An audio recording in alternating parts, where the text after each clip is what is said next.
जय माँ जगदम्बा।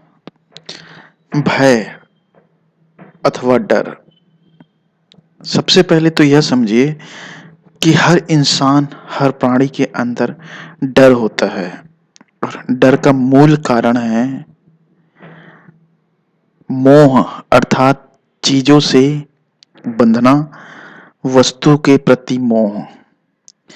यह डर कई बार इस तरह हो जाता है कि हम काल्पनिक चीज़ों के प्रति भी डरने लग जाते हैं। मन में कल्पना कर लेते हैं कि अमुक ने कुछ कर तो नहीं दिया, किसी ने कुछ कराया तो नहीं, अमुक की जगह यहाँ पे कोई भूत-प्रेत तो नहीं, यहाँ पे कुछ बुरी शक्ति तो नहीं। यह तो काल्पनिक डर है जिसे हम प्रमाणित किए बिना ही डरते हैं, मन में अपनी कल्पना करके।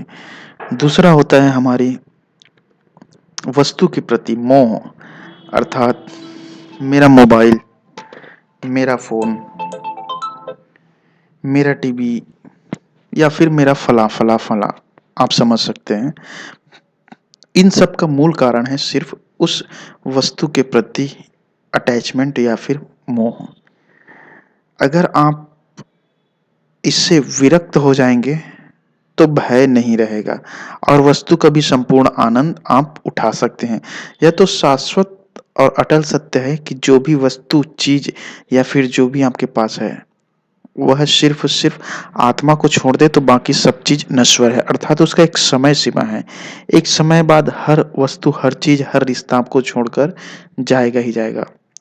चूँकि इस सत्य को हमारा मन मस्तिष्क स्वीकार नहीं कर पाता और दुःख, दर्द और भय में पूरा जीवन कटता है, तो जीवन का सही आनंद नहीं ले पाते हैं।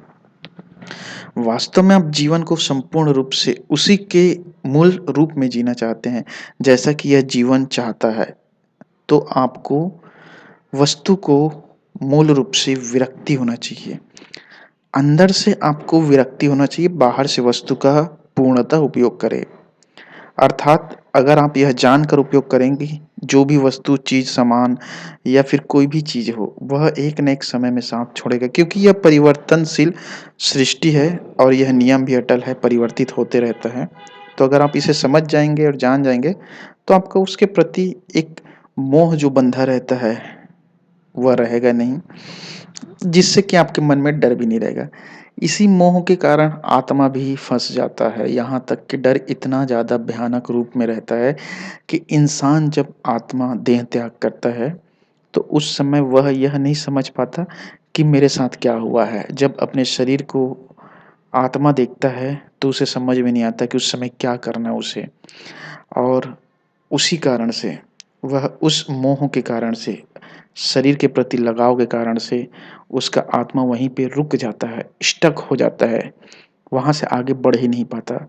चाहे आप कितना भी पूजा-पाठ कर लें, भगवत पुराण कर लें, जब तक मोह आपको बाँधे रखेगा तब तक मूलतः और पूर्ण रूप से आप मुक्ति को प्राप्त नहीं कर सकते। तो सांसारिक जीवन में जीते हुए आप संपूर्ण चीज़ों का उपभोग करें, बशर्ते उससे अंदर से अंदर से जो त्याग होता है, जो सत्य होता है, उसे जानकर करें। तो इससे दुःख नहीं होगा, डर भी नहीं होगा और इस चीज़ों को आपको अपने जीवन में उतारने में काफ़ी कठिनाई होती है। यह सत्य है क्योंकि यह आदत में नहीं है। तो इससे आपको सहायता के लिए एक अचूक यंत्र है।